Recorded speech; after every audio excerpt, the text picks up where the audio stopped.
Udaipur HDFC bank শাখার আর্থিক ঘোটালাকাণ্ডে আরও এক ব্যক্তিকে গ্রেপ্তার করল আরকিপুর থানার পুলিশ মঙ্গলবার রাতে।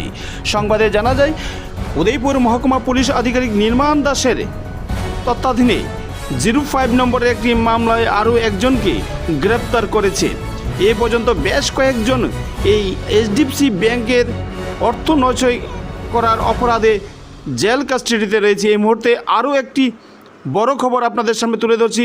উদয়পুর গোকুলপুর এলাকা থেকে আশিস মজুমদার নামে এক ব্যক্তিকে গ্রেপ্তার করেছে। যদিও আশিস মজুমদার জানান, ব্যাংক কর্মী অভিষেক তার অ্যাকাউন্টে 49,000 টাকা দিয়েছিল। যে টাকাটা সে 20,000 টাকা অনলাইন এবং 29,000 টাকায় ক্যাশে অভিষেককে পুনরায় ফেরত দিয়েছে। সেই ঘটনায় আরকিপুর থানা পুলিশ আশিস মজুমদারকে এই মুহূর্তে গ্রেপ্তার করে আরকিপুর থানায় নিয়ে যায় এবং আগামীকাল উদয়পুর আদালতে প্রেরণ করা হবে বলে জানা যায়। এই মুহূর্তে সবচেয়ে বড় খবর, এইচডিএফসি ব্যাংক উদয়পুর শাখা আর্থিক ঘোটালাকাণ্ডে আরও এক গ্রেপ্তার। কি বলছে শুনুন আশিস মজুমদার। কি করো? জুয়েলারি কাজ করি। হ্যাঁ, জুয়েলারি কাজ করি। কেন আছে থানা? না জানছে আমার অ্যাকাউন্টে টাকা ঢুকছিল। অ্যাকাউন্টে টাকা ঢুকছে? কত টাকা? 49,000 টাকা। 49,000? কোন জায়গাতে ঢুকছিল? এই যে ছিল। কবে ঢুকছে? ওইও আজকে 27 মাস। 7-8 মাস আগে।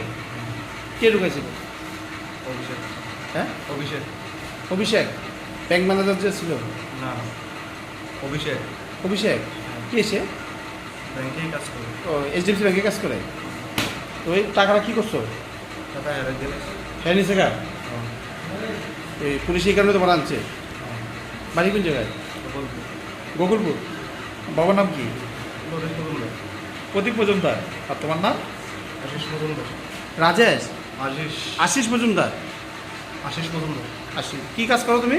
জুয়েলারি। জুয়েলারি। তুমি যে হারে টাকা দিছো, কীভাবে টাকা দিছো? অনলাইনে। অনলাইনে 20,000 টাকা আর ক্যাশ 29,000 টাকা। ক্যাশ 29,000। 29,000? 1,000 টাকা তোমার দিছে? 49,000 টাকা ঢুকছে তো আমার। 49,000 টাকা ঢুকছিল। ক্যাশ অনলাইন দিছো 20,000 টাকা। রেকর্ড দেখাইছিল? দেখাইছি দেখাইছো? দেখাইছি না।